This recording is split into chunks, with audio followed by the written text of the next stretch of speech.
حاجي صاحب امن څه ته وایي او دهشتګردي څه ته وایي؟ امن خو دغه ته وایي چې ته اوس څنګه راغلی او زما انټرویو کوې ټیک شوه ځکه چې داسې وخت و په دغه جمع کې چې ته د ماښام نه پس نه شوې وته دهشتګردي اخلي. اخري سوال په طرف راځو وخت هم ډېر زیات څه راواغستلو وخت هم قیمتي دی موږ به لکه تیره خبره هم وکړو راجګال خبره هم وکړو صاحب دا هم ستاسو د موږ د خپلې سیمې او خپلې علاقې هم دي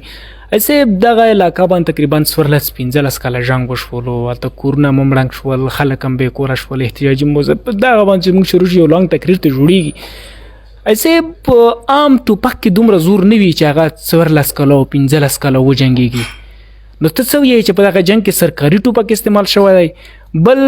د دغې حل څه وینې دغه مثالي صاحب حل څه وینې اوسه پورې چې کوم د تیرا متاثرین اوس واپس هم خلک را روان دي ځکه چې هلته فوج بیا الټرنیټ ټایم ورکړی چې بیا هلته حالت بیا اپریشن ضرورت دی نو دوی حوالې سمه صاحب خپل موقف شیر کړه چې آیا سرکاري ټوپک استعمال شوی ځکه چې په عام ټوپک کې خو صاحب دومره زور موږ نه وینو چې اقراره اول خو هغه زړې خبرې ماضي شوه او په ماضي باندې ټیم ویسټ کول نه دي بس اوس مستقبل غم پکار دی مستقبل مونږ عیني حق عوامو لا غشته او هغه عیني طاقت همدغه دی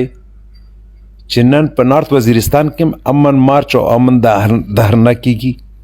نن په باړه کې کېږي نن په باجوړ کې کېږي نن په سوات کې کېږي او نن په دیر کې کېږي دغه عیني حق مونږ لا واغستو نو ان شاء الله تعالی هغه شان مسالې به بیا نه راځي چې کوم مخکې راغلی وي